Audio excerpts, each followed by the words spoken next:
शरद पवार आणि मुख्यमंत्री शिंदेंची भेट।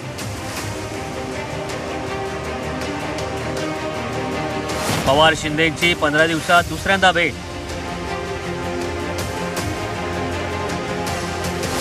पवार शिंदेच्या भेटीला उधाण चर्चेला। विधानसभा निवडणुका तोंडावर आल्या असतानाच पडद्यामागच्या राजकीय घडामोडींना प्रचंड वेग आलाय।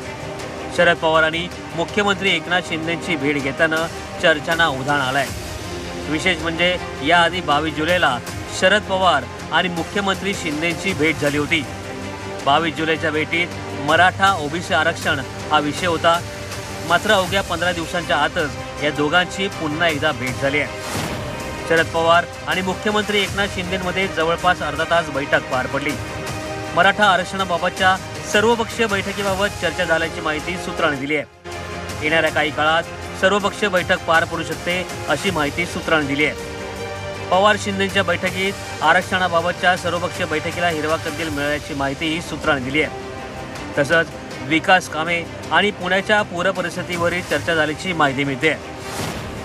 राज्यातील मराठा ओबीसी आरक्षणाबाबत शरद पवारांनी भूमिका घ्यावी असा सूर याआधी उमटला होता।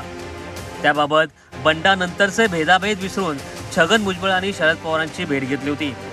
भुजबळांच्या भेटीनंतर लगेच शरद पवारांनी 22 जुलैला मुख्यमंत्री शिंदेंची भेट घेतली आणि आता पुन्हा एकदा मुख्यमंत्र्यांची भेट घेऊन पवारांनी चर्चा केली आहे। त्यामुळे आरक्षणाचा प्रश्न मार्गी लावण्यासाठी पवार मैदानात उतरल्याचं बोललं जात आहे। मात्र अगदी तोंडावर आलेल्या विधानसभा निवडणुका पाहता दोन बडे नेते भेटले की राजकीय चर्चा होणारच। कपिल राऊत, झी 24 तास, मुंबई।